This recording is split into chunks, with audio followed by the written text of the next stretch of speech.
No es leer de memoria, ustedes han visto que macro, un poquito pesado, porque son conceptos muy, muy nuevos para ustedes también. Así que la recomendación es que analicen, lean. Esto, si bien implica también cierta memoria, pero implica mucho razonamiento.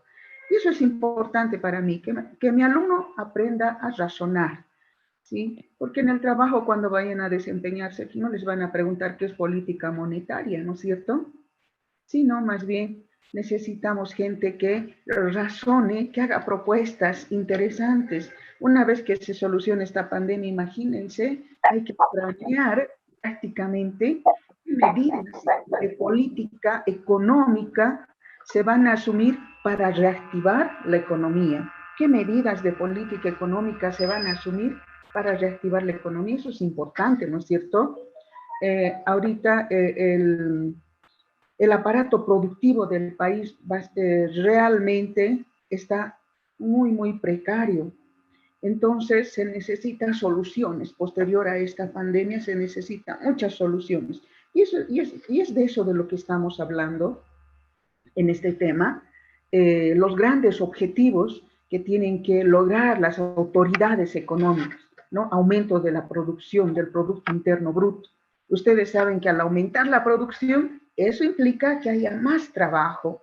Nuestra familia, el papá, los hermanos, nosotros, la mamá, tienen trabajo. Pero si las empresas quiebran, cierran, no hay producción, entonces hay desempleo y ustedes saben las consecuencias del desempleo. Luego, la estabilidad de precios, que es el otro gran objetivo a lograr, ¿no es cierto? Porque si continuamente hay inflación, suben los precios y no sube mi salario, entonces vamos a estar en un problema, ¿no? No vamos a poder satisfacer las necesidades básicas que tienen los seres humanos. Y el tercer gran objetivo hemos dicho que es disminuir el desempleo o lograr el pleno empleo en la economía, ¿no es cierto? Entonces, eso es una lógica.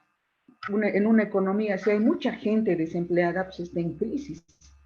Cuando la gente, los ciudadanos, la población tienen trabajo estable, entonces se garantiza de alguna manera incluso se mejora la calidad de vida de la población. Y es en ese sentido que para lograr esos grandes objetivos, hemos ido viendo que hay varios instrumentos. Y entre esos instrumentos hemos hablado de la política fiscal, ¿no? Una política fiscal expansiva y una política fiscal contractiva. Otro instrumento de política es la política monetaria. Hemos quedado aquí, creo, ¿no, jóvenes señoritas? Política monetaria. Luis, Rodrigo, ¿qué dicen? ¿Hemos quedado aquí o más y hemos avanzado más? ¿Se acuerdan? Nos quedamos ahí, dicen.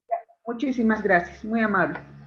Entonces, el otro instrumento es la política monetaria, y esta política monetaria en realidad son medidas que a través del Banco Central de Bolivia están orientadas a controlar la cantidad de dinero, ¿no? En realidad, la política monetaria está en manos del Banco Central de Bolivia, ¿sí? Entonces, y estas medidas de política monetaria lo que quieren es controlar la oferta monetaria. ¿Qué es la oferta monetaria? La cantidad de dinero que está en la economía, controlar la cantidad de dinero o oferta monetaria. Quiere primero controlar eso, ¿no es cierto? Cuanto más dinero hay en la economía, todo el mundo tiene dinerito, como por ejemplo, cuando ha sucedido el doble aguinaldo, esto implica también que suban los precios, ¿no? Tiene sus repercusiones, no es nomás que haya bastante dinero a veces y sin respaldo. Luego la tasa de interés también, el Banco Central tiene que controlar la tasa de interés. La tasa de interés hemos dicho que es el precio del dinero, ¿no es cierto? La tasa de interés, precio del dinero. Cuando yo deposito dinerito en el banco, mi ahorro, me pagan un interés. Y si yo recurro a, adquirir un crédito del banco, me cobran el interés correspondiente. Entonces, miren, es la política monetaria también a través del Banco Central va a controlar el tipo de interés, la tasa de interés. También va a controlar las condiciones de crédito, condiciones crediticias, ¿no? Bajo qué condiciones existen créditos para la población. es decir, el funcionamiento del sistema financiero, el sistema bancario. Es decir, cuando no hay norma, cuando no hay quien regule el funcionamiento del sistema financiero, del sistema bancario, cada uno puede asumir sus normas, ¿no es cierto?, en perjuicio de la sociedad. Por ejemplo, alguna vez mi mamá necesitaba un crédito. Entonces, muchos requisitos para sacar un crédito que ni siquiera era significativo, ¿no? Muchos requisitos, muchas trabas que ponía el funcionamiento del sistema financiero, mucho respaldo para una cantidad de dinero muy pequeña. Entonces, si no hay un control por parte del Banco Central, el sistema financiero puede incluso incurrir en algunas anomalías en su funcionamiento. Por otro lado, la política monetaria, mediante el control de la oferta monetaria, mediante la cantidad de dinero que hay en la economía, el Banco Central puede influir en la tasa de interés, en la inversión, en el Producto Interno Bruto, en el nivel general de precios, en el tipo de cambio, en las exportaciones y las importaciones de bienes y servicios. A ver, vamos a ir desglosando un poquito todo esto. La política monetaria también, al igual que la política fiscal, puede ser expansiva o contractiva. Una política monetaria expansiva, como su nombre dice, expandir, crecer, no sé, orientada a resolver problemas de recesión. Cuando hay recesión, entonces los asesores del gobierno le dirán, ¿por qué no usan una política monetaria expansiva o una política fiscal expansiva? Porque lo que se quiere es, con estas políticas, resolver problemas de recesión económica. Y sin duda, ya estamos en recesión, vamos a entrar a una situación de recesión también, ¿no?, por la crisis que estamos viviendo, mediante el incremento de la oferta monetaria. Entonces le dice, ¿por qué no aumenta la oferta monetaria? ¿No? Pero al aumentar la oferta monetaria, esto va a provocar una disminución en la tasa de interés, estimulando a los empresarios a incrementar sus inversiones en bienes de capital. Este incremento conduce a través del efecto multiplicador de la inversión, un incremento del Producto Interno y un crecimiento de la economía. A ver cómo funciona toda esta teoría. Aquí está la gráfica. Si incrementa la oferta monetaria, si sube la oferta monetaria, aquí está mi flechita indicando una situación de incremento, sube, ¿no? Sube la oferta monetaria. Quiere decir que la gente en la sociedad tiene más dinero. Hay más dinero en circulación en la economía. Entonces les explica, como hay más dinero en circulación en la economía, la tasa de interés baja. ¿Por qué? Porque como la gente tiene dinero en el bolsillo suficiente, vamos a suponer que todos han recibido el doble aguinaldo en diciembre, todos tienen dinero. Por tanto, nadie recurre a las instituciones financieras a adquirir un crédito, ¿no? Si yo tengo bastante dinerito, mi doble aguinaldo, encima me han subido el salario, ¿para qué voy a ir a un banco a prestarme dinero? Sabiendo que si me presto dinero, esto implica pagar un interés. Entonces, como las instituciones financieras, por causa de la oferta monetaria, están sufriendo una especie de crisis porque no hay gente que vaya a adquirir dinero, asumen la medida de bajar su tasa de interés, ¿no es cierto? Baja su tasa de interés y dicen, bueno, nadie está viniendo a adquirir un crédito, bajaremos la tasa de interés. A ver si de esa manera, al ser el interés tan bajito, la gente va a venir a sacar dinero. Entonces, bajan la tasa de interés y al bajar la tasa de interés, no solo las familias son beneficiadas, sino también las empresas, porque con una baja tasa de interés, las empresas suben su inversión. Las empresas normalmente funcionan, se van desarrollando económicamente siempre con un crédito bancario, no recurren a un crédito bancario. Asumo que no es tan normal tener, no sé, 300,000, 400,000 dólares, 500,000 dólares en la mano para ya hacer un emprendimiento o ampliar, ¿no?, la producción de la empresa, a no ser que se estén dedicando a cosas que usted ya sabe, ¿no? Pero no, personas normales y corrientes como nosotros tenemos a la mano cantidades significativas de dinero. Entonces, al bajar la tasa de interés, las empresas se alegran. Entonces, recurren a sacar créditos bancarios y asumen que su inversión van a expandirla, va a crecer su inversión, porque la tasa de interés está baja. Es como motivarles a que saquen más crédito y vayan, no sé, si es una empresa que produce, no sé, cualquier producto, medicamentos, alimentos, puedan expandirse, puedan abrir sucursales, etcétera. Entonces suben la inversión, aumenta la inversión y como consecuencia lógica aumenta la producción, el Producto Interno Bruto, ¿no es cierto? Entonces, miren, así funciona una política monetaria expansiva. Es importante ir analizando este gráfico, jóvenes señoritas, porque una vez que aumenta el Producto Interno Bruto, tiene consecuencias positivas para la economía. Eso implica un crecimiento económico. Al aumentar el Producto Interno Bruto, las empresas están aumentando su producción y como consecuencia necesitan más trabajadores, ¿no es cierto? Más trabajadores.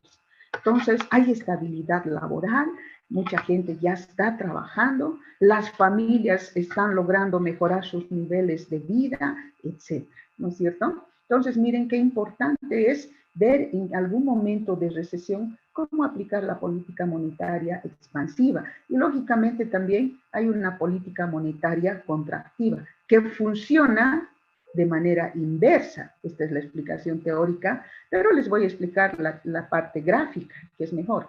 Entonces, ahora la política monetaria contractiva implica disminuir la oferta monetaria, o sea, una situación inversa a la anterior.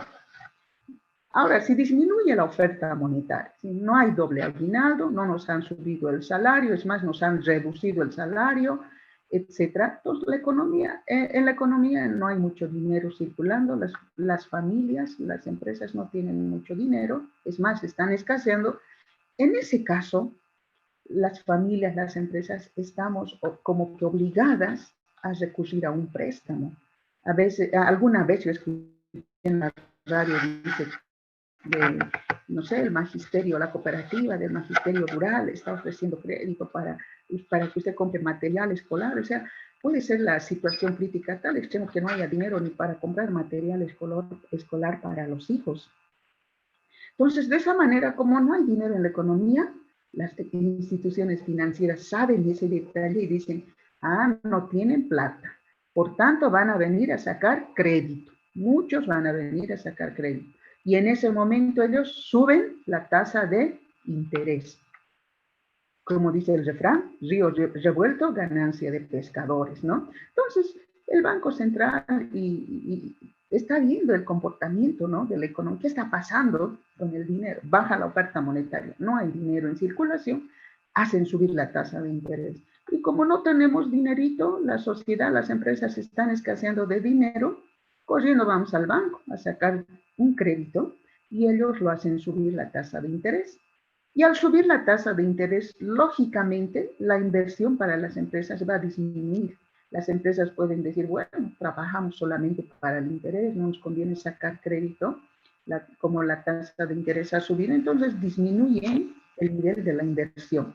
Y al bajar el nivel de la inversión, lógicamente baja el Producto Interno Bruto, disminuye. Y al disminuir el Producto Interno Bruto, muchas empresas ya no están produciendo, no hay producción, despiden a sus trabajadores. Miren una serie de consecuencias. Y al disminuir el Producto Interno Bruto, baja también el nivel general de precios. Porque como no hay dinero en la economía, ¿no es cierto? ¿Con qué dinero van a ir comprando la producción, las familias, ¿no? El sector privado, sector de consumo de las familias. O sea, no hay dinero para comprar la producción, por tanto, las empresas se ven obligadas a disminuir sus precios. A ver si bajando el precio vendemos, ¿no? Esa es una idea. Si bajando el precio vendemos, y a veces ni bajando el precio logran vender. Si hay una recesión en la economía, por ejemplo, ¿no? Si hay de alguna manera escasez o si baja la oferta monetaria, bueno, pues hay bienes que se venden y se producen en la economía que no son de primera necesidad. Por ejemplo, si es una empresa que produce, qué sé yo, artículos de joyería, por ejemplo, ¿no? Artículos de joyería, que no son bienes de primera necesidad. Como no tengo dinero, es decir, no quiero comprar nada de joyería. Lo que yo estoy interesada en comprar son bienes de la canasta familiar, bienes de primera necesidad. Entonces, empresa que produce artículos de joyería, ¿no? Va a bajar sus precios para poder vender, pero ni bajando los precios a veces logran vender, ¿no es cierto? Entonces, miren, y de alguna manera se controla la inflación porque se está logrando bajar el nivel general de precios. ¿Qué más tenemos? Los instrumentos de política monetaria que utiliza el Banco Central para lograr sus objetivos, ¿cuáles son? Primero, la oferta monetaria, cantidad de dinero en circulación en la economía. Hemos visto cómo es esto. La tasa de interés, que es el precio del dinero. Ahora ustedes tienen que averiguar estos otros instrumentos. ¿Qué es el encaje legal y qué son las operaciones de mercado abierto? Estos dos conceptos ya hemos hablado, pero ahora de estos dos conceptos necesito que ustedes investiguen. En realidad, de estos dos conceptos vamos a hablar y de todo esto en temas más adelante vamos a ampliar mucho más. Pero esta tareita tiene, ¿qué es el encaje legal y qué son las operaciones de mercado abierto? ¿Cuáles son en realidad los objetivos de la política monetaria? Primero, la política monetaria se aplica para controlar la inflación. Hemos dicho que la inflación es la subida permanente del nivel de precios. Luego, estabilizar los precios. Por favor, les ruego que apaguen su micrófono. Estabilizar los precios, regular las tasas de interés, ¿no es cierto? ¿Por qué? Por favor, apaguen su micrófono, jóvenes señoritas. Regular las tasas de interés y contribuir al crecimiento económico. Esos son los objetivos. Por otro lado, también hay otro instrumento de política que son las políticas de ingresos o rentas, ¿no? Estas medidas gubernamentales principalmente están orientadas a controlar el precio de los productos y los salarios, ¿no? Intervienen en el libre funcionamiento de los mercados. Aquí dice, actualmente se piensa que no son eficaces y que son ineficaces. ¿Por qué? Porque cuando se controla el precio en el mercado, esto puede motivar a la especulación. Porque decir, el kilo de carne está vendiéndose, no sé, en 30, 35 bolivianos y el gobierno controla el precio y dice, no, ustedes tienen que vender el kilo a 15, ¿no? Entonces, ¿qué va a suceder? Que las personas, las empresas que venden carne, lo que van a hacer es ir ocultando su producto, va a empezar a escasear. Entonces yo, como consumidora de carne, carnívora, en mi casa todos comen carne, voy al mercado y quiero comprar y me dicen no hay, porque el gobierno ha dicho que se vende a 15, no hay, y por todo lado no hay. Y por algún lado me dicen, pero puedo conseguírselo para usted, le puedo vender el kilo en 25. Y yo le digo, pero el gobierno ha dicho que vendamos, que se vende en 15. Sí, no hay. Pero si usted quiere y está tan necesitada de comprar carne, yo le puedo vender, pero a 25. Entonces, miren, en vez de solucionar algún problema, estas políticas más bien me están perjudicando, ¿no? De alguna manera, porque cuando hay control de precios, bueno, pueden darse diferentes comportamientos de los productores o vendedores. Por eso se piensa que son ineficaces, ¿no? ¿Cuáles son sus objetivos? Lo que se quiere es regular los mercados de bienes y servicios, mercados de factores de la producción y controlar la inflación. Más bien aquí pareciera que se está logrando motivar la inflación, subida de precios. Por eso se piensa que son ineficaces. Luego hay la política comercial, otro instrumento, ¿no? Es una política gubernamental que influye en el comercio mediante los impuestos, las subvenciones, los aranceles contingentes, limitación a fomento de las exportaciones e importaciones. Bueno, esta política comercial está refiriéndose básicamente a que lo que quiere es influir en el comercio, ¿no? En el comercio, tanto interno como externo. En el comercio mediante impuestos, ¿no es cierto? Ustedes saben que cuando se graba impuestos, ¿no? Eso implica subida de precios de los productos. Si a una empresa le graban más impuesto, elevan el impuesto, Si a una empresa le grava más impuesto, esta empresa lo que va a hacer es subir sus precios, ¿no es cierto? Van a subir sus precios. Y como suben sus precios, ¿quiénes son afectados? Los consumidores. Esta empresa también, esta política también, jóvenes, apaguen su micrófono, por favor. Quiere influir en el comercio mediante las subvenciones. ¿Qué son las subvenciones? Son como una especie de ayuda monetaria para motivar a muchas empresas a que vayan emprendiendo sus negocios. Los aranceles, que son una especie de impuestos, pero al comercio exterior. Los contingentes, ¿qué son los contingentes? Por ejemplo, como en las actividades comerciales entre países existe libre comercio, ¿no? Por algunos acuerdos internacionales que se ha hecho hay libre comercio. Entonces, los contingentes quieren de alguna manera regular ese libre comercio. Entonces, lo que se hace es limitar la cantidad de producción que ingresa y sale del país, o la limitación o fomento de las exportaciones e importaciones de bienes y servicios, ¿no? Entonces, ¿qué es lo que pretende lograr esta política comercial? Equilibrar el comercio exterior o la balanza comercial. Lo que quiere es que la cantidad de exportaciones sea igual a la cantidad de importaciones, ¿no? Que haya equilibrio en la balanza comercial. Lo que quiere también es determinar el volumen de exportaciones e importaciones de bienes y servicios, es decir, y vienen a funcionar lo que se llaman los contingentes, ¿no? Que se limiten, porque si no hay también de alguna manera alguna limitación, todo el que quiera vendernos, ¿no? Por el libre comercio que se ha establecido, todos van a querer ingresar su producción. Y la pregunta es, ¿y qué hacemos con lo que nosotros producimos? ¿No es cierto? ¿Qué hacemos? Si todo el tiempo entra cebolla peruana, eso es lo que se está dando en este momento, mucha producción de cebolla peruana está ingresando al país. Y la producción de cebolla que se hace en los Sintis, alguien me decía, pues el quintal de cebolla que producimos en los Sintis han bajado a la mitad de precio, incluso más, porque está ingresando cebolla peruana a precios realmente bajísimos. Entonces, lo que se quiere es de alguna manera limitar, controlar, determinar el volumen de exportaciones e importaciones. Por otro lado, a ver, aquí tengo, dice, ningún país se mantiene aislado, ¿no? Como consecuencia del comercio internacional, los países están interrelacionados, ¿no? No están aislados, todos participan en la economía mundial y están ligados a través del comercio y las finanzas. Los países vigilan de cerca sus movimientos de comercio exterior. El índice utilizado son las exportaciones netas, que es la diferencia entre las exportaciones y las importaciones. Esta variable ya hemos visto en los ejercicios.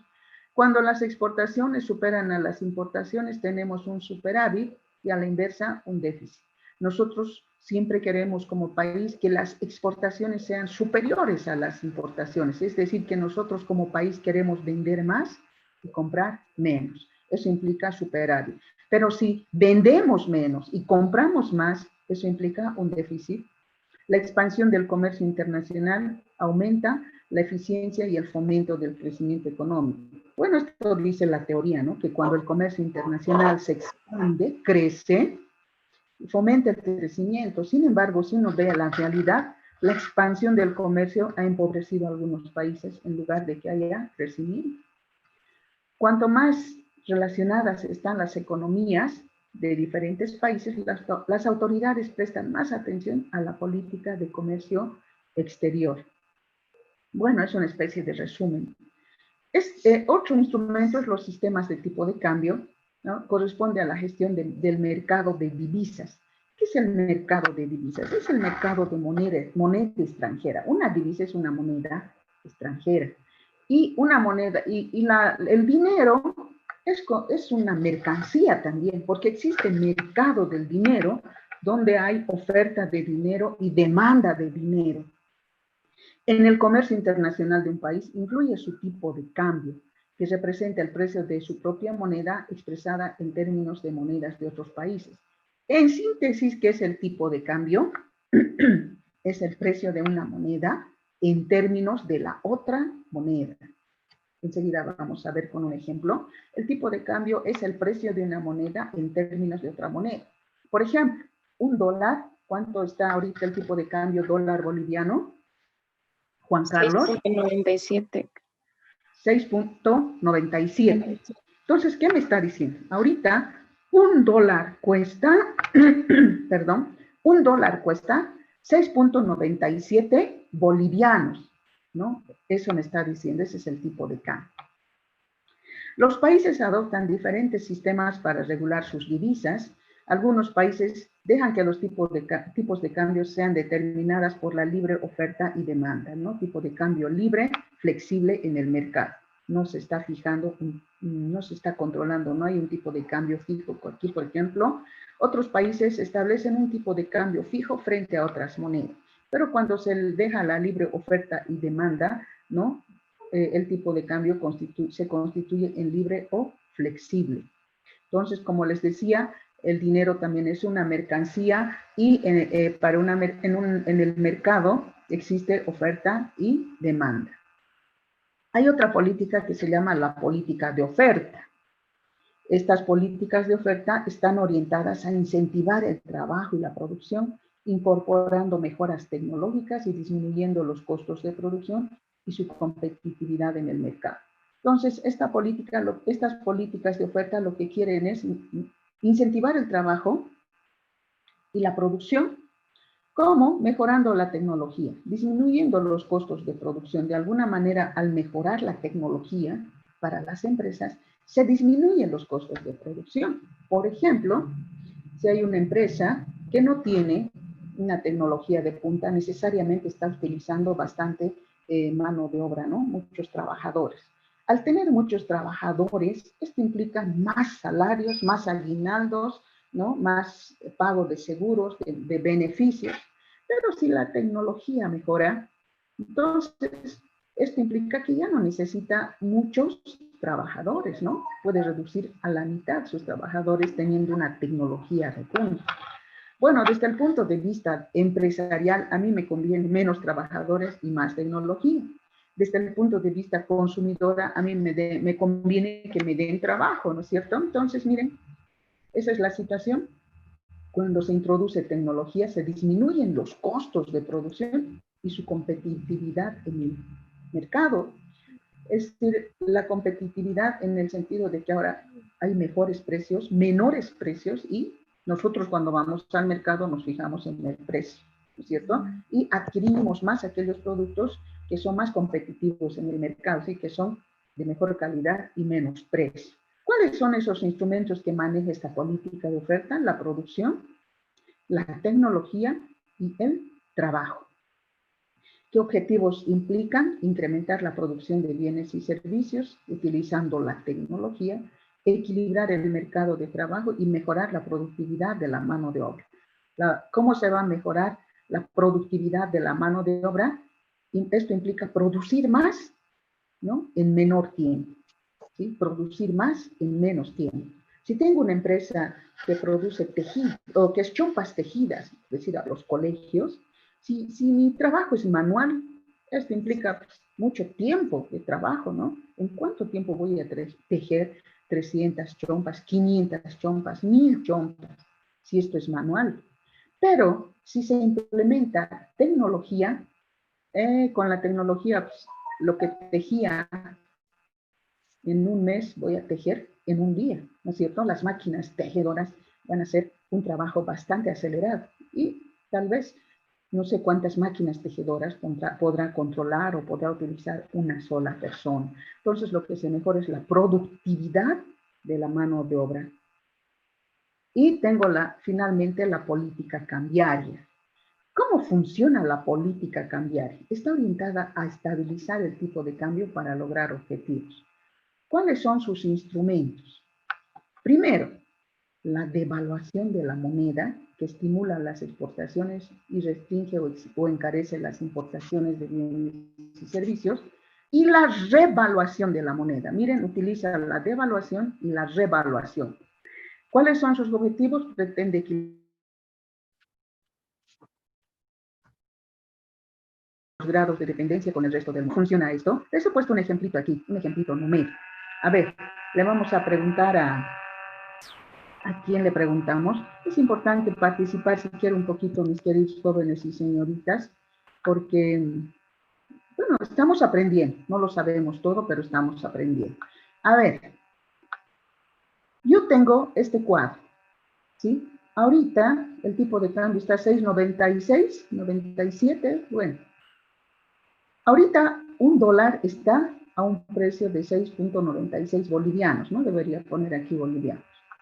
Pero puede suceder una situación B, donde un dólar esté 8.96 bolivianos. O puede suceder una situación C, donde un dólar cueste 4.96.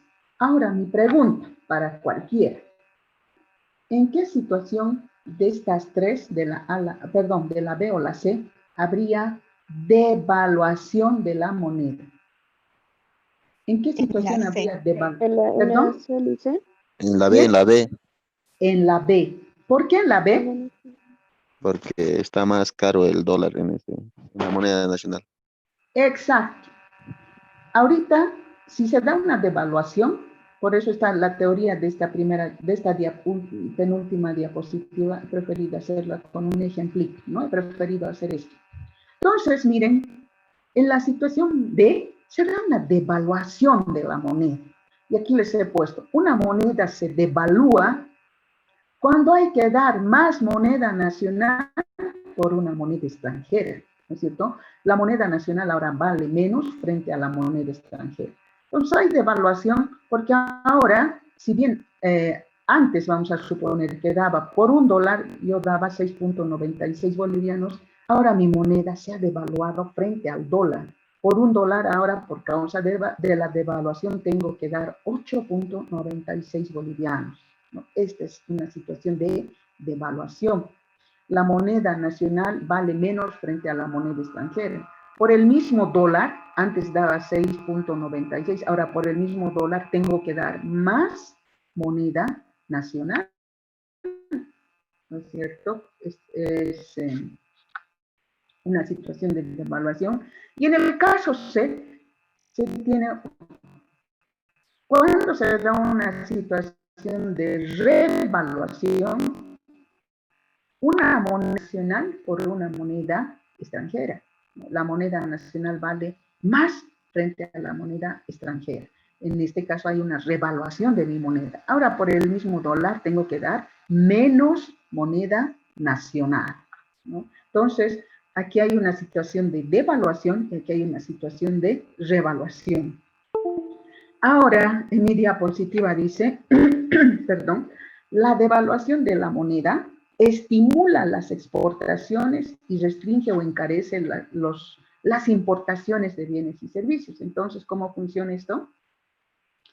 Primero, si yo exporto, ¿no? Yo estoy exportando, estoy vendiendo al exterior. Por ejemplo, les he puesto aquí un paquete de quinoa. Obviamente, se exportan muchas toneladas de paquetes de quinoa, ¿no?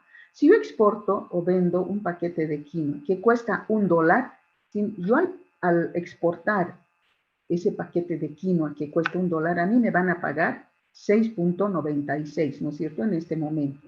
Lógicamente, a mí me van a pagar 6.96, pero con la devaluación, si se devalúa mi moneda en el caso B y exporto un paquete de quinoa que cuesta $1, perdón, me pagan ahora 8.96, ¿no es cierto? O sea, yo obtengo más moneda nacional por causa de la devaluación, ¿no es cierto? Más moneda nacional. Entonces, por $1 que recibo más bolivianos.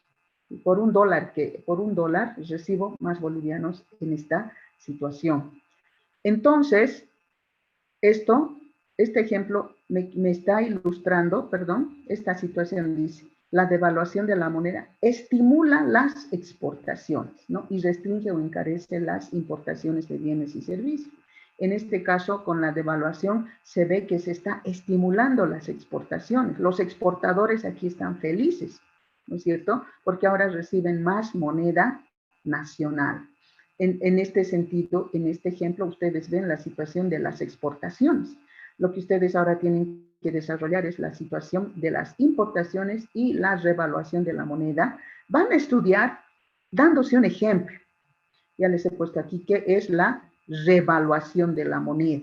Entonces, ustedes van a estudiar, ¿no? Poniéndose un ejemplo similar a este, ¿qué pasa si se revalúa la moneda? ¿Qué pasa con las exportaciones y qué pasa con las importaciones? Similar a este ejemplo, ¿sí? Entonces, para concluir este tema, jóvenes señoritas, les voy a dejar este letrero que dice: me quejaba por no tener zapatos hasta que encontré a un hombre que no tenía pies, ¿no? Normalmente nos quejamos por todo, a veces, ¿no? Y si vemos que hay personas con situaciones más complicadas, y uno dice, wow, mi situación no había sido tan complicada. Esto es nada frente a lo que están pasando otras familias, ¿sí? Y esto me hace meditar a mí. En algún momento yo estaba un poco deprimida, ¿no? Por la situación que estaba atravesando. Muchas situaciones venían sobre mí, que falleció la hermana de mi mamá, una persona allegada falleció en Santa Cruz, un amigo falleció, entonces me sentía bien estresada y encima enferma. Sin embargo, no me toca quejarme, ¿no? Porque lo que yo pienso es que Dios lo tiene todo bajo control, ¿sí? Todo bajo control. Y hay personas que son familias numerosas que ni siquiera tienen trabajo estable.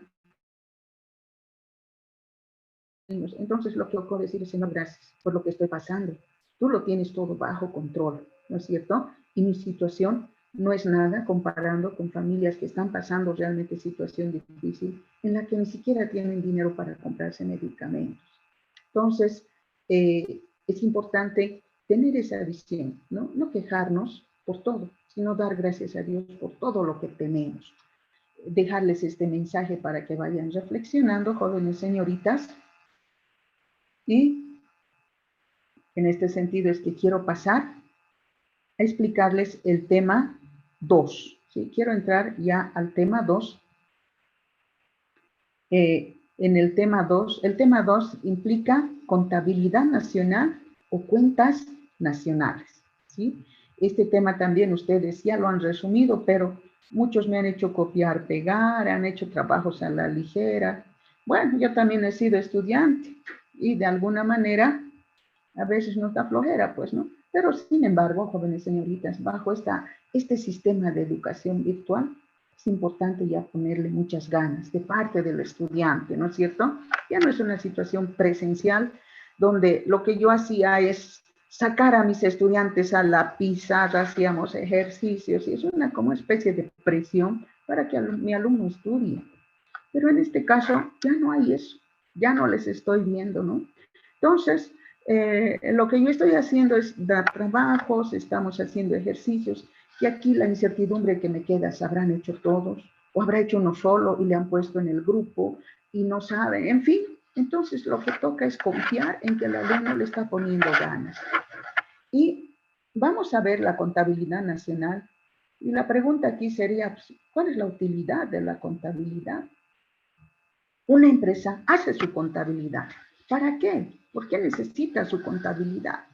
Entonces, las empresas hacen una contabilidad muy rigurosa, muy estricta, porque necesitan saber la situación financiera en cualquier momento, ¿no es cierto?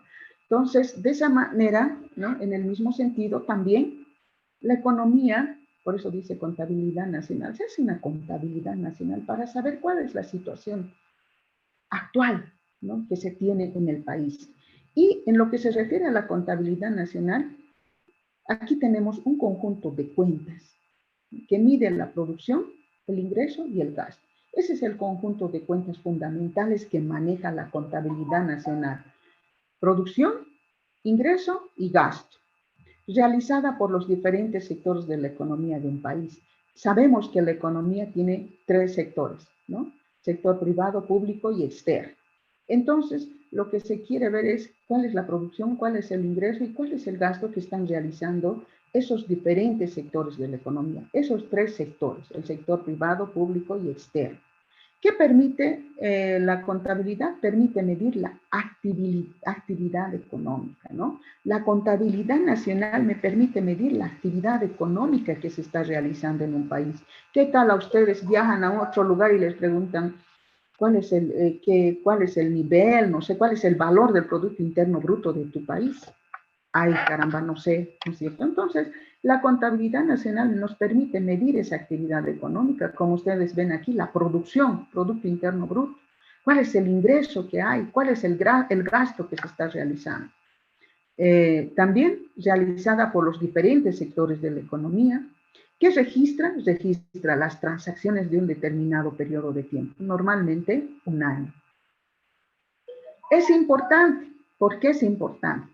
Para el análisis macroeconómico, proporciona información para que las autoridades económicas adopten políticas adecuadas, ¿no? Análisis macro, ¿por qué? Porque la contabilidad me va a permitir ver si los ingresos son mayores a los egresos o los egresos son mayores a los ingresos. Me va a permitir ver qué está pasando con la producción. ¿Está incrementando la producción? Como aquí dice, incremento de la producción. Si hay estabilidad de precios, suben los precios, bajan. ¿Cómo está el nivel de empleo? ¿No? ¿Cómo está el balance fiscal del presupuesto nacional? ¿No? Si el gobierno tiene más ingresos o más egresos, si hay déficit fiscal, pues para eso sirve, ¿no? Miren qué importante. Y permite calcular todos los indicadores macroeconómicos que vamos a ir viendo en este tema, Producto Interno Bruto, Producto Nacional Bruto, Producto Nacional Neto, etcétera, etcétera, ¿no? Aquí les he puesto los indicadores macro que vamos a ver. Y estos indicadores macro reflejan la situación de la economía en un momento determinado, ¿no? En relación al comercio internacional y a las finanzas públicas. Estos indicadores me van a mostrar en un momento determinado la relación, ¿cuál es la relación o la situación referente al comercio internacional? Es decir, si nosotros estamos vendiendo más, estamos exportando más o estamos importando más. Y les he dicho que siempre nos conviene de alguna manera vender más que comprar más, ¿no es cierto? Por tanto, permite comprender y analizar la situación de las finanzas públicas, es decir, la situación financiera del Estado, del gobierno, ¿no? Si hay más ingresos, si hay más egresos. Y el comercio internacional del país en un determinado periodo de tiempo. Si del comercio, hemos leído una diapositiva, hemos visto donde los gobiernos están controlando de cerca la relación de comercio internacional que tienen con los otros países, ¿sí? Porque algún país puede querer de alguna manera aumentarnos las ventas que nos hace a nosotros, ¿no? Vendernos más. Y que va, siempre la pregunta, ¿qué va a pasar con la producción nacional? Entonces, de alguna manera se tiene que controlar, ¿no es cierto? ¿Qué más?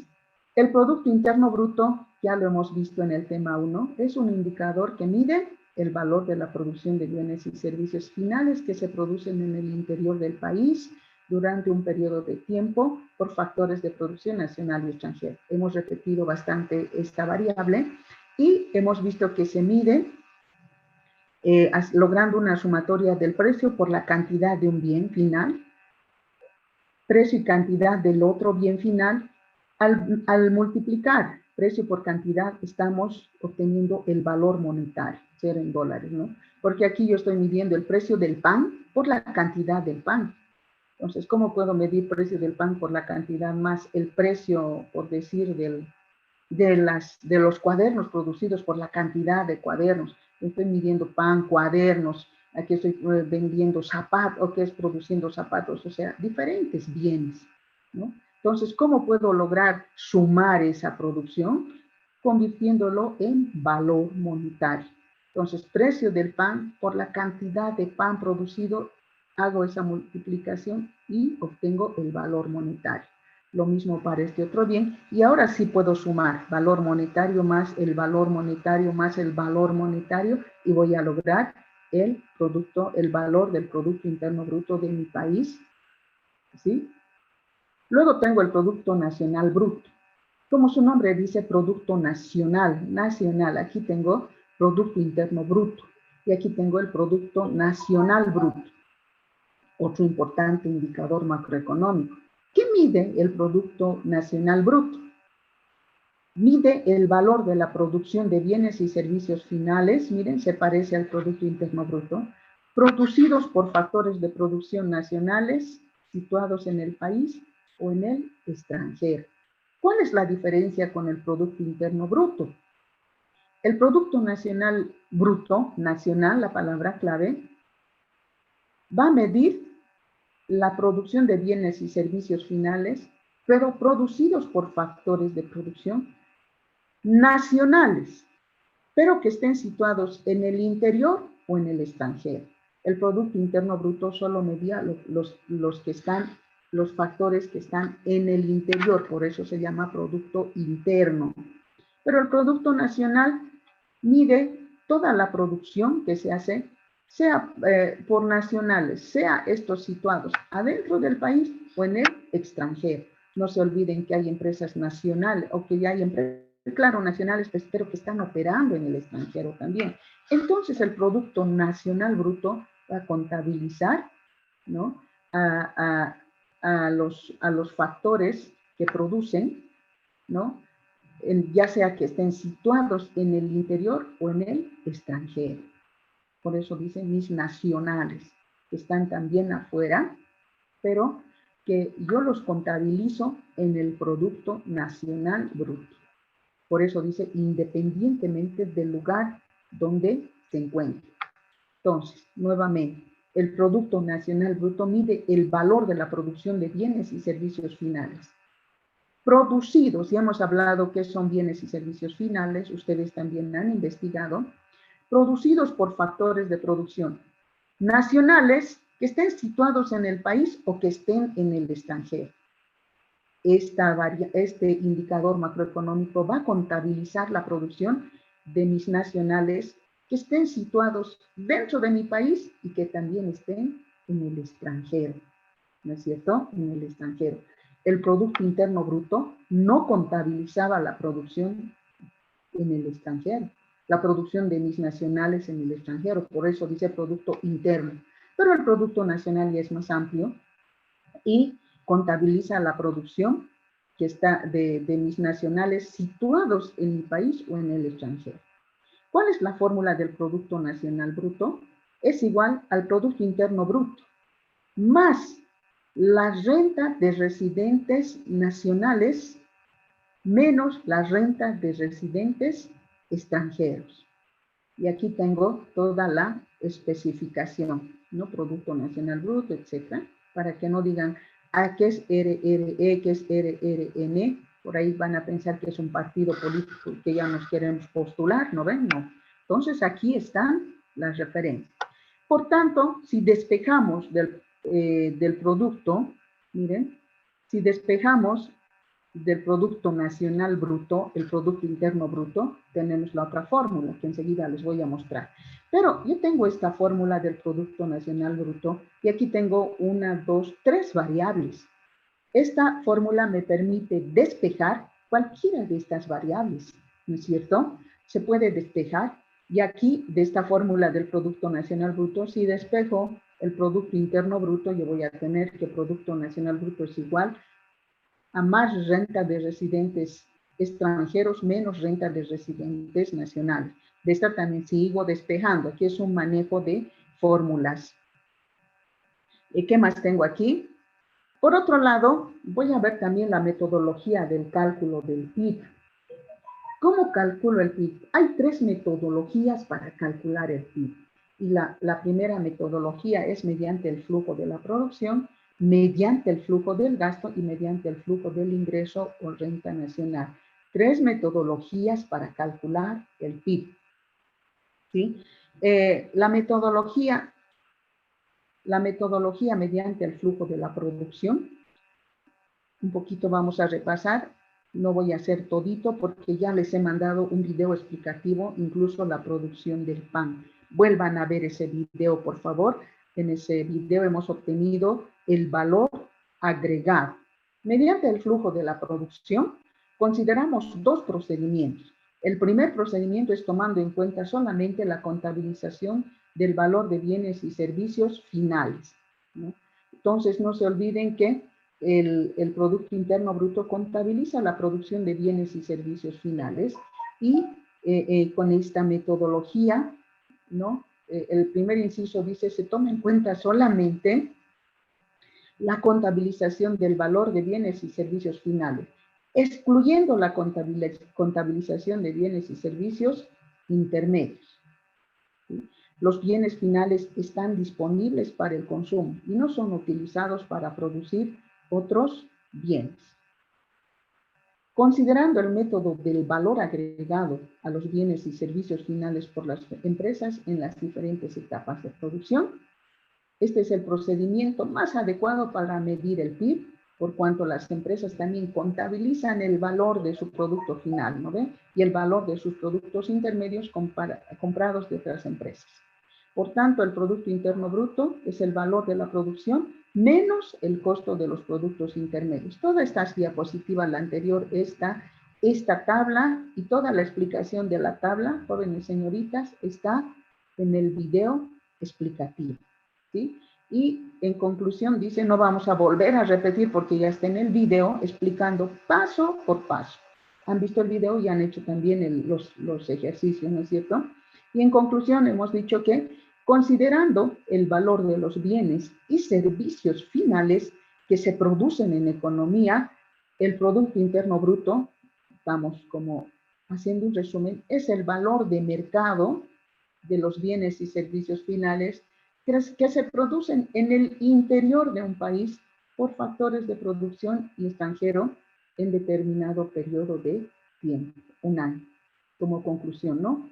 Y creo, no sé si esto también está en el video, sin embargo, y considerando los valores agregados, el Producto Interno Bruto es la sumatoria de los valores agregados por las empresas a todos los bienes y servicios en cada fase o etapa de la producción en un determinado periodo de tiempo. Pues como conclusión del video que ustedes han podido ver, creo que no sé si estas diapositivas más están. Entonces, por otro lado, si medimos el Producto Interno Bruto mediante el flujo del gasto, ¿no?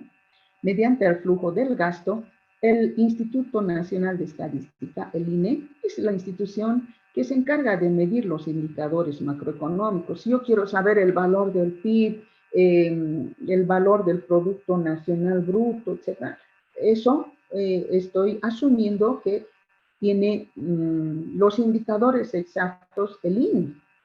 Ahora, me entra una duda, dependiendo también el gobierno que está en mi país, ¿no? En la anterior gestión, en el anterior gobierno, nos salían indicadores maravillosos, ¿no? Indicadores donde el Producto Interno Bruto había crecido desmesuradamente, las exportaciones crecieron, pero son datos tal vez manipulados, porque si uno busca información de otra fuente, encuentra otros valores, y otros valores donde el Producto Interno Bruto más bien está o había decrecido, mayores son las importaciones que las exportaciones. Entonces, como que uno empieza a dudar, ¿no?, de los datos que vamos obteniendo. Anteriormente, uno tenía unos datos y parecía el país de las maravillas, ¿no?, donde no hay desempleo, la producción ha aumentado y la pregunta que uno se hace es, ¿y por qué hay gente pobre? ¿Por qué los niños siguen vendiendo en los mercados si la producción está subiendo maravillosamente? Entonces, como que hay una pregunta, queda una incógnita en la mente y dice, bueno, creo que no me están dando datos fidedignos, ¿no? Al utilizar el método del gasto para medir el Producto Interno Bruto, dividimos la producción en 4 sectores, en 4 categorías de gasto. Es importante, ¿no? ¿Cuáles son esas categorías? Las vamos a desglosar un poquito.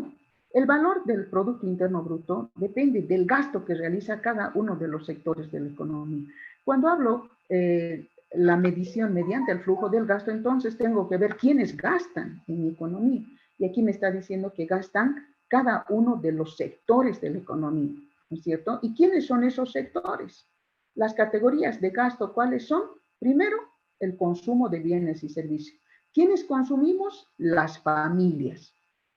consumo privado, ¿no? Nosotros somos las familias, que consumimos todo, hasta lo que no sirve a veces consumimos, ¿no es cierto? ¿Qué es lo que nos sirve? Y nos encanta, por ejemplo, comida chatarra, gaseosas, Coca-Cola, consumimos, somos consumidores compulsivos. Consumo privado de bienes, consumimos bienes duraderos y no duraderos. Consumimos bienes duraderos, por ejemplo, ¿qué es lo que nos dura? Muebles, qué sé yo. No duraderos son bienes perecederos, los alimentos que tienen fecha de vencimiento. Consumimos bienes y servicios consumidos por las familias o economías domésticas en determinado periodo. Entonces, cuando vemos la medición del Producto Interno Bruto mediante el flujo del gasto, es importante considerar el consumo de las familias, ¿no? El consumo privado, que es la categoría de gasto significativa e importante. Es decir, en la composición del Producto Interno Bruto, ¿sí? La categoría de gasto más importante es el gasto que realizan las familias. Implica un 70 a 75% del PIB, el gasto que hacen las familias. Representa la categoría de gasto más estable, por cuanto no sufre cambios significativos. Las familias tratan de mantener su nivel de consumo. ¿Qué implica esto? Que si la economía está en crisis, ¿no? Las familias tratan de mantener su nivel, su gasto de consumo. Por ejemplo, si está en crisis, a ver un ejemplo un poco raro les voy a dar. Si la economía está en crisis, no le puedo decir, por ejemplo, a los niños, bueno, hay crisis, no hay salario, por ejemplo, no pidan leche, y decirle a mi bebé, a ver, no llores, no hay leche, ¿no ve? Entonces tengo que mantener de alguna manera el gasto en lo que es el gasto en las familias.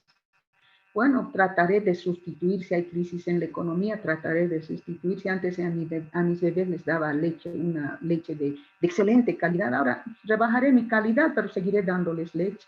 Por eso dice que es la categoría de gasto más estable, por cuanto no sufre cambios significativos y las familias tratan de mantener su nivel de consumo.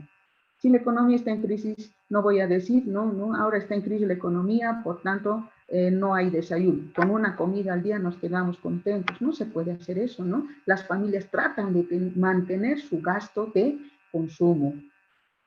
Por otro lado, también se tiene la otra categoría de gasto, que es la inversión privada, y esto involucra a las empresas. Es la inversión que realizan las empresas en bienes de capital, ¿no? Las empresas normalmente lo que tratan de hacer es, no sé, mantenerse siempre con tecnología de punta en lo que se refiere a las maquinarias, sus computadoras. Es la parte de la producción total de bienes y servicios, Producto Interno Bruto, destinado a mantener el incremento, el stock de bienes de capital para incrementar o mejorar la capacidad productiva de la economía, ¿cierto? Lo que quieren las empresas es mejorar el stock, incrementar el stock de capital, mejorar de alguna manera con la tecnología la capacidad productiva de la economía, y ese stock de capital es la suma total de los bienes de capital en determinado periodo de tiempo. La inversión constituye aproximadamente un 17 a 20% del Producto Interno Bruto. La inversión es importante. ¿Por qué? Porque las empresas, mediante el incremento o la expansión de su inversión, permiten determinar el nivel del PIB en el corto plazo. En la medida en que aumenta la inversión, ¿no es cierto? Entonces lo que va a permitir es determinar el nivel del PIB en el corto plazo. No se olviden que cuando aumenta la inversión, eso implica aumento del Producto Interno Bruto. Más inversión, más Producto Interno Bruto y más trabajo. Si se incrementa la inversión, también se incrementará el Producto Interno Bruto. Y si se disminuye la inversión, también disminuye el Producto Interno Bruto a largo plazo. Disminuye la inversión, disminuye el Producto Interno Bruto, y al disminuir el Producto Interno Bruto, la producción, ha reducido, y lo que hacen las empresas es despedir trabajadores. Y ya saben sus consecuencias. O sea, cada situación trae su consecuencia, sea positiva o negativa. Si la inversión aumenta la producción, hay más trabajo. Si la inversión disminuye Disminuye la producción, hay menos trabajo, despido de trabajadores, ¿no es cierto? La inversión contribuye al crecimiento de la economía mediante el incremento del Producto Interno Bruto real. Es una lógica que la inversión contribuye al crecimiento. Más inversión, más crecimiento. En términos de contabilidad nacional, existen dos categorías de inversión privada. ¿Cuáles son esas categorías? Una primera categoría de formación bruta de capital, ¿sí? Una primera categoría es la formación bruta de capital fijo. ¿En qué consiste esta categoría de formación de capital? Formación bruta de capital fijo. Primero, está relacionada con la planta y equipos. ¿Qué implica? Infraestructuras, fábricas, edificios, equipos, maquinarias, almacenes, ¿no? La formación bruta de capital fijo está relacionada fundamentalmente con las infraestructuras, ¿no? Las empresas normalmente van invirtiendo en infraestructura, edificios, ampliar sus instalaciones. Si crece la producción, el espacio ya les queda a veces pequeño para la producción y lo que hacen es ampliar sus instalaciones, ¿no? Si nosotros tenemos una empresa de panadería y resulta que nuestro pan le gusta tanto a la gente, entonces nos venden más, o perdón, nos compran más, y lo que hacemos nosotros es ampliar nuestras instalaciones porque quedaron pequeñas porque la producción ha ido en aumento, ¿no? Entonces, implica planta y equipo, infraestructuras, fábricas, aumentamos, no sé, expandimos nuestras fábricas, se hace edificios, se construye edificios, se compran más equipos, maquinaria, almacenes. Entonces, esa es la formación bruta de capital fijo. Por otro lado, dentro de la categoría de formación bruta de capital fijo, también está la construcción de viviendas para las familias. La otra categoría implica la variación de existencias o de inventarios. Esta categoría es muy importante. Dentro de la formación bruta, dentro de lo que es esta categoría de inversión privada bruta, jóvenes señoritas, está también la variación o existencia de inventarios. ¿A qué se refiere? Por ejemplo, se refiere a materias primas no incorporadas al proceso productivo. Cuando se está realizando un proceso productivo, puede ser que sobre materia prima, entonces no se ha incorporado al proceso productivo. Y cuando sobra esta materia prima, no se la va a desechar. No es una materia prima que implica que puede ingresar a la otra gestión, para la producción de la otra gestión. Entonces ya eso va a implicar ganancia para la empresa. También hay bienes en proceso de producción. Es una empresa que produce chompas, pero pues que para esta gestión no han alcanzado a ponerle botones, o está falta las mangas, han quedado en chalecos, ¿no? Son bienes en procesos de producción que no se han concluido de producir en esta gestión y se puede incluir en la próxima gestión. La variación de existencias o de inventarios implica también productos terminados, pero almacenados. Si bien se ha terminado de producir todas las chompas que esta empresa produce, pero no se han logrado vender en esta gestión, hay que almacenarlos, no los vamos a regalar, ¿no es cierto? Hay productos terminados que, bueno, quedaron para la otra gestión, están almacenados y lo que estoy estimando es vender la próxima gestión. Ahora hay un riesgo. Si tengo productos terminados, almacenados, puede ser que para la próxima gestión no me compren. Es un riesgo, ¿no? Si están almacenados, porque puede ser que ya no estén de moda, no sé, la gente ya no quiere este estilo que yo tengo almacenado y siempre es un riesgo. Por otro lado, la otra categoría tenemos de gasto es el gasto público, ¿sí? El gasto que realiza el gobierno, gasto público. Es el gasto realizado por el gobierno. Y este gasto constituye aproximadamente un 11 al 15% del Producto Interno Bruto. ¿Qué implica el gasto del gobierno? El gobierno gasta, por ejemplo, gasto corriente. Se refiere a los sueldos y salarios de la administración pública, ¿no es cierto? Los sueldos que paga el gobierno a la administración pública. Compra bienes y servicios, ¿no? Compras de bienes y servicios por el gobierno. Interés de la deuda pública. No se olviden que y seguramente ahora nos estamos endeudando muchísimo más por esta crisis. Entonces, el gasto corriente implica también el pago de la deuda pública. Transferencias del gobierno a las familias es un gasto corriente. Por ejemplo, las transferencias, los bonos que está dando el gobierno y que da, bono Juancito Pinto, Juana Zurduy, etc. Ahora, ¿qué bono está dando? Bono canasta. No había ese bono, pero dada la situación de crisis de salud que estamos viviendo, se han implementado esos otros bonos. Gastos del gobierno, gastos que realiza el gobierno en inversión pública.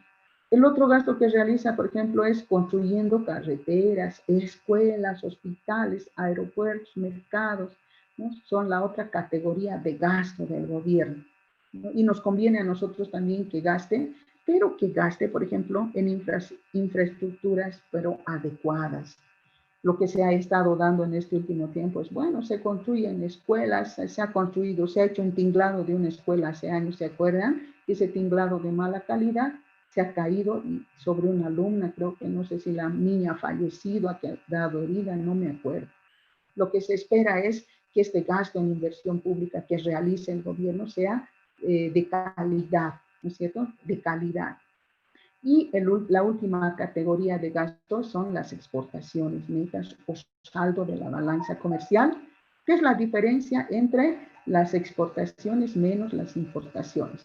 La diferencia entre exportaciones e importaciones se llama exportaciones netas. Esta era una pregunta, ¿no?, en la tarea. Exportaciones es lo que yo exporto al exterior, lo que yo vendo. Importaciones es lo que yo compro del exterior, lo que traigo del exterior para vender en el país.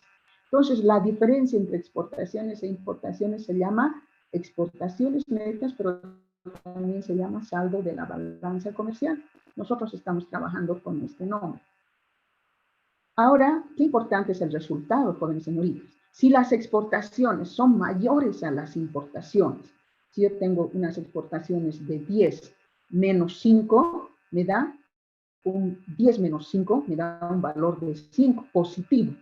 Si las exportaciones son mayores a las importaciones, el saldo de la balanza comercial es mayor a 0, es positivo, hay un superávit comercial. Si las exportaciones son iguales a las exportaciones, el saldo de la balanza comercial está en equilibrio. Es decir, que si las exportaciones son 10 y las importaciones son 10, 10 menos 10 me da 0. Hay un equilibrio en la balanza comercial. Y si se da una situación en que las exportaciones son menores a las importaciones, el saldo de la balanza comercial es negativo y hay déficit. Quiere decir que si las exportaciones son 5 y las importaciones son 10, 5 menos 10 me va a dar menos 5. Hay déficit en la balanza comercial. Y las exportaciones, la exportación neta implica alrededor del 1 al 2% del Producto Interno Bruto, ¿no? Es la categoría de gasto más pequeña del Producto Interno Bruto. Por tanto, en términos del gasto, definimos el Producto Interno Bruto como la suma de los valores monetarios ¿de qué? Del consumo, de la inversión, del gasto público, de las exportaciones y de las importaciones realizadas, ¿no ven? El gasto realizadas por estos sectores, ¿no? El PIB es la suma de los gastos realizados por los sectores privado, público y externo de la economía. Sector privado, sector público y sector externo. Medición del Producto Interno Bruto mediante el flujo del ingreso por renta nacional. De alguna manera, jóvenes señoritas, este tema como que ya lo hemos avanzado, ¿no es cierto? Ya tienen ustedes hasta su resumen, ¿sí?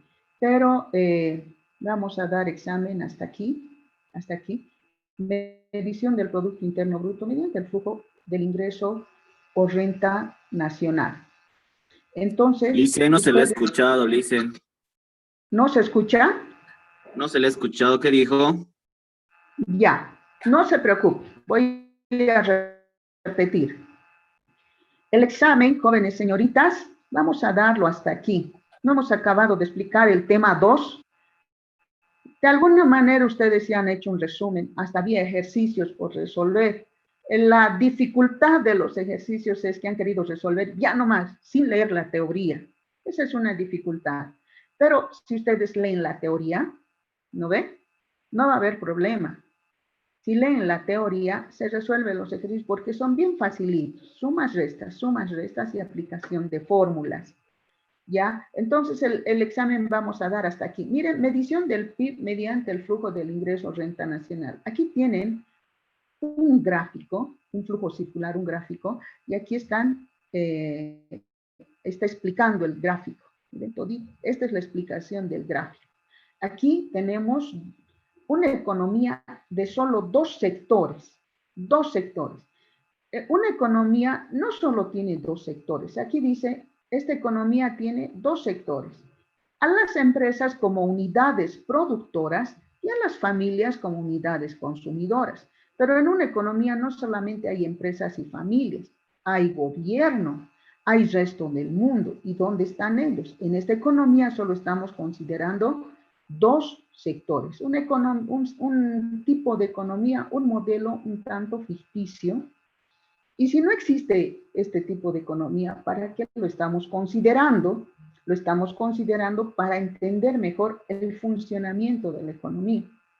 Entonces, la tareita que tienen ustedes es comprender este gráfico. ¿Cómo van a comprender? Aquí está la explicación. Flujo circular de la economía es un diagrama que muestra ingresos y gastos, ¿no? Estas 3 diapositivas, 4, están explicando este flujo, que está sencillito. Aquí tengo empresas. ¿Qué hacen las empresas? Producen bienes y servicios. ¿Para quiénes producen? Para las familias. Por eso dice aquí sale una flechita, desde las empresas hasta las familias. Las empresas como unidades productoras producen bienes y servicios finales, ¿pero para quién? Para las familias. Pero estas empresas para producir necesitan también trabajadores para funcionar, para expandirse. ¿De dónde consiguen los trabajadores? De las familias. Y aquí están las familias y ahí está flechita. De las familias, estas empresas consiguen trabajadores. Pero estas empresas, al conseguirse trabajadores de las familias no van a ir a trabajar gratis, ¿no ven? Entonces, estas empresas tienen unos costos de producción y estos costos de producción se constituyen en el pago de los sueldos y salarios a las familias, ¿sí? Pago de sueldos y salarios a las familias. Por eso aquí tengo un flujo monetario y un flujo físico. Esta línea segmentada es el flujo monetario y esta línea azul es el flujo físico. Entonces, las empresas se consiguen de las familias a los trabajadores, ¿sí? Estos trabajadores dan su trabajo, dan su tierra, capital. Pero estas empresas, al conseguirse los trabajadores de las familias, tienen que pagar sueldos, salarios, intereses, beneficios a las familias. Normalmente las empresas a veces alquilan algunas infraestructuras de las familias, entonces les tienen que pagar intereses, alquileres, qué sé yo, ¿no es cierto? Y estas familias, al recibir sus sueldos y salarios de las empresas, esos sueldos y salarios que reciben, los utilizan para comprar todos los bienes y servicios que producen las empresas, porque no se olviden que las empresas han producido para las familias bienes y servicios finales. Y la pregunta sería, pero estas familias, ¿con qué van a comprar? Obviamente no les están regalando. Estas familias, como han recibido sueldos y salarios de las empresas por haberles trabajado, utilizan ese mismo ingreso para comprar todos los bienes y servicios que producen las empresas, ¿no es cierto? Les he dado como que una explicación un poco resumida de este flujo. Ustedes amplíen la comprensión. Aquí está explicada diapositiva por diapositiva y ustedes bien tienen aquí gasto igual al PIB, costo igual al PIB, aquí tienen PIB y aquí tienen PIB, ¿no es cierto? Entonces ustedes van a analizar todito el flujo. Ya les he explicado brevemente y lo que quiero decirles es que hasta aquí daremos el examen, ¿sí? Para no ser muy gravosos y ampliar más. Lean estas 3, 4 diapositivas, 5. Aquí está. Y bueno, hasta la diapositiva 29. Y tendríamos que dar el examen. Hasta la 30, porque aquí está el resumen, ¿sí? de ese flujo circular de la economía. Hasta la diapositiva 30 del tema 2. ¿Sí? Ahora, lo que quería explicarles, jóvenes señoritas, es que para la calificación de la práctica, ¿qué es lo que he calificado? He calificado la pregunta. Les he lanzado una pregunta al principio, ¿se acuerdan? Como una especie de foro en el Classroom, había una pregunta. Y la pregunta la he calificado sobre 5. ¿No? Algunos no han justificado, algunos me han mareado, algunos han hecho de todo, pero sobre 5, alguno que otro tiene 4. ¿Sí? En la pregunta casi todos se han sacado lo máximo porque es sobre 5. ¿Qué más he calificado? He calificado el resumen que han hecho del tema 1. Siquiera era un resumen, también era una investigación, ¿no es cierto? Ahí en ese primer tema tenían que investigar incluso consecuencias económicas y sociales del desempleo. Algunos han hecho copiar, pegar, de todo, ¿no? De todo. Entonces, eso también he calificado sobre 5. En ese trabajo ha habido más variación. Algunos tienen 3, algunos tienen 5, otros tienen 4, etc. Y también me ha apoyado y me ha gustado la sinceridad del grupo. La sinceridad del grupo porque yo les he dicho que al lado de cada nombre pongan el porcentaje de participación, ¿no es cierto? Y muchos grupos han calificado a sus compañeros con mucha sinceridad. Porque como no se olviden, yo también he sido estudiante, no todos trabajamos de la misma manera. Incluso en el grupo que yo tenía, uno de mis compañeros nunca apareció, nunca se mosqueó y al día de presentarnos dice, ya pues pónganme en el grupo, no sean malas, pónganme. ¿Qué vamos a hacer? ¿No es cierto? Le hemos puesto, pero el porcentaje de participación también era bajo. A que tenga 0, peor es nada, ¿no ve? Entonces, al poner en el grupo, bueno, hemos sido consideradas las chicas de mi grupo y le hemos puesto ya sobre el 100% de trabajo que teníamos que hacer, 10%, 15%, bueno. Y ahora esto no se puede ni controlar porque es virtual. Entonces, he calificado ese trabajo, un resumen del tema 1. Luego, he calificado sobre 10 la práctica, jóvenes señoritas.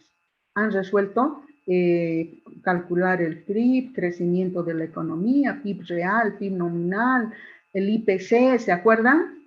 En el video está explicado todo eso y la satisfacción que he tenido es que muchos han resuelto muy bien. Eso me ha dado a entender que el video lo han entendido. ¿Sí? Entonces han resuelto el PIB nominal, PIB real, la tasa de inflación, etc. Entonces, también ahí el grupo ha puesto su porcentaje de participación, otros han puesto 100%, 100%, cosa que es un poco dudosa, ¿no? Bueno, de alguna manera uno siempre participa menos que los demás, pero hay grupos que han puesto su porcentaje real y eso he valorado bastante. He calificado sobre 10 eso. Entonces, sobre 10. Y he ido sumando también, ¿no? Luego han hecho el resumen del tema 2. Han resumido el tema 2. Este tema 2 que estamos haciendo, han resumido, han hecho les he dado por tarea que elaboren otras tablas donde obtengan el valor agregado, con ejemplos. Entonces han hecho un resumen de las fórmulas, otros han explicado muy bonito, otros han hecho trabajos muy interesantes y otros han hecho trabajos medio, ¿no es cierto? Entonces también ese resumen lo he calificado sobre 5. ¿Sí? Entonces aquí lo que se ha calificado con mayor porcentaje es la práctica, la resolución de ejercicios. En ese sentido yo tengo que sumar, todo eso he ido sumando, ¿no? He ido sumando. No he calificado la práctica del tema 2, porque todavía si bien en el video les he mandado la resolución de un ejercicio, mis jóvenes señoritas, pero yo quería explicarles aquí siempre por la plataforma. Entonces, como no les he explicado a pesar del video, bueno, no he calificado todavía esa práctica que la voy a dejar para el segundo parcial. Entonces, En ese sentido, he visto que algunos no han participado en la pregunta, ¿no? Uno que otro no ha entrado en la pregunta, imagínense 5 puntos, ¿vale? No han participado. Y es como un regalo eso, porque es el criterio personal, es el criterio, ¿no? Luego, calificando todos los demás trabajos que les he dado, yo ya tengo la nota de práctica de cada uno de ustedes, ¿sí? Y son prácticas que sobre 25 puntos, uno que otro tiene 12, estoy viendo aquí, uno que otro tiene 12, la mayoría está más de 15, 18, hay varios 20, se ha valorado bastante el trabajo que han hecho jóvenes señoritas. Entonces, yo voy a ir subiendo al sistema la práctica y creo que en el sistema ya sale dividido entre 3. No sé yo cómo le sale al estudiante. Lo único que yo veo es lo que yo califico. Yo logro ver esa calificación, pero creo que al estudiante le sale dividido entre 3. Entonces, lo que ustedes van a hacer, por ejemplo, si a alguien le sale, no sé, por decir 20, 21, ¿no es cierto? Alguien tiene 21, pero le va a salir ya dividido entre 3. Creo que eso tiene que multiplicar por 3. No sé pues cómo le sale al estudiante. No sé, algunos me dicen por qué me ha puesto tan bajo. Yo por decir, en mi registro yo tengo sobre 25, a alguien le he puesto 20 en práctica, ¿no? Entonces, si hay alguna duda, ¿no? No hay problema. Yo estoy dispuesta siempre a decirles cómo, cuánto les he calificado, ¿no? No hay problema, pero me he basado también en el porcentaje que tienen en participación, porque muchos alumnos han puesto la participación en la carátula, al lado del nombre. No he sido cerrada, no he sido rigurosa, hay buenas notas, excelentes, ¿no? Pero hay buenas notas en lo que es la práctica. Alumno que ha hecho excelente trabajo también tiene excelente calificación, ¿no es cierto? Arriba de 20. Entonces, con todas esas recomendaciones, mis queridos jóvenes señoritas, nos vemos el día del examen, que es el día martes. Lice, Dígame, señorita. buenos días, Lice. Una pregunta. En el examen va a entrar los ejercicios de macroeconomía. El de examen calcular.